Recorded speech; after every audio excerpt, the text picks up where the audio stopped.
It costs £80,000 and they're calling it the most desirable sports car in the world.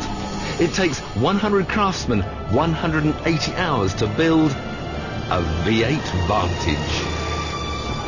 Aston point out that complex fittings, like the assembly for their pretty headlamps, is still done better by hand than robot. The Vantage's trump card is exclusivity.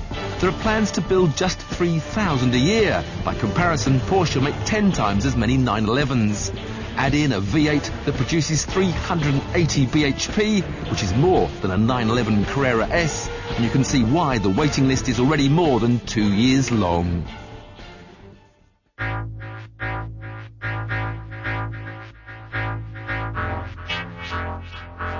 The Vantage is a strict two-seater, although to improve luggage space, it has a hatchback.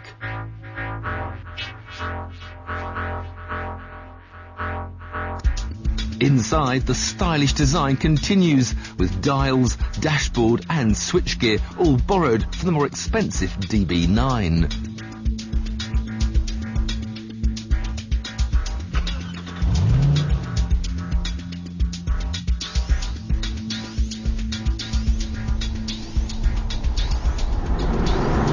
I was a little bit disappointed when I first fired up this 4.3 litre V8. It just burbled away like any old V8.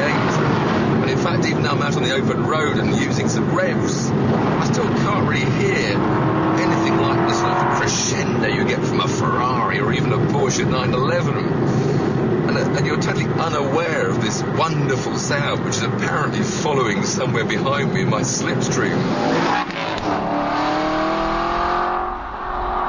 When you're driving the car, you're very aware of this huge dash panel in front of you, and in fact, manoeuvring around car parks at slow speeds, the visibility is a bit poor over this big front hump. And in a way, it makes you feel like you are in a great big Aston Martin. You don't really appreciate that the car is quite small around you.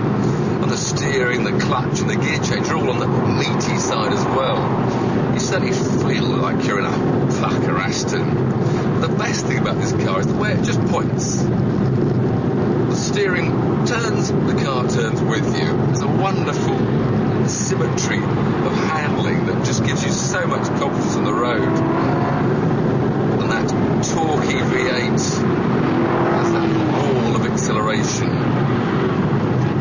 Gear change is good, none of these flappy pedals. It's a proper car for proper racing drivers.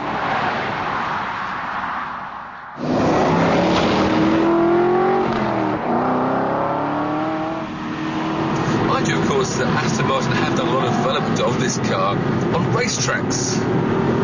So of course it'd be rude not to go and find a racetrack and really put it to the test.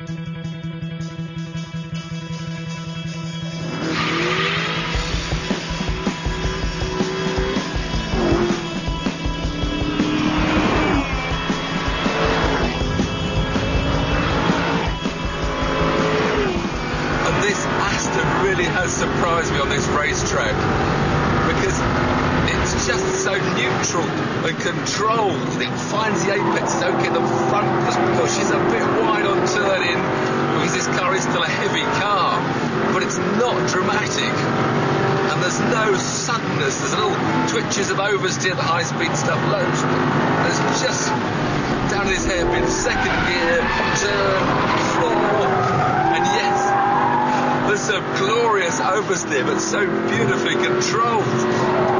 It really is a sure-footed car. What we're doing, just about 120 miles an hour. Third gear, punch to second, find that apex, hit the throttle, second gear, easily controlled power slide, out of that corner at what, 90 miles an hour up to now third. This has to be the best Aston I've ever driven on a track. Join us after the break when we'll be back in the office offering you the chance to win an Aston of your very own.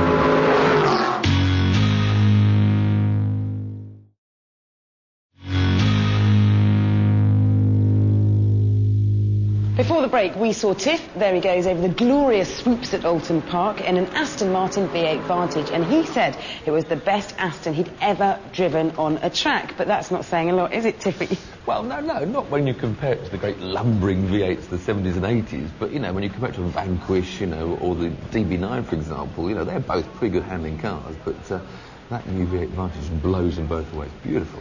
But having said that, it still wouldn't be a 911 in a straight race. How do you mean, why? Well, the 911 is still a much nimbler car. It's 150 kilos lighter, but, you know, you can play with the weight transference. You can create a bit more understeer, create a bit more oversteer when you want it, whereas the Aston is just stuck in that one slot.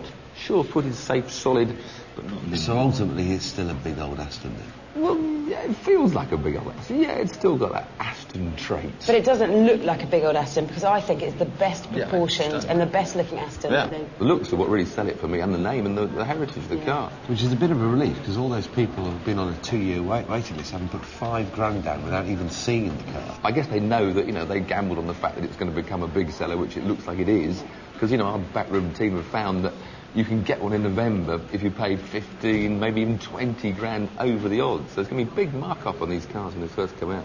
Also, they found a chap who bought 40 left-hand drive cars, just in case the people who'd ordered a right-hand drive car couldn't wait for theirs to be delivered, and they'll have the left hooker in the interim. But he's bought 40 of them. I suppose there's nothing quite like owning an Aston.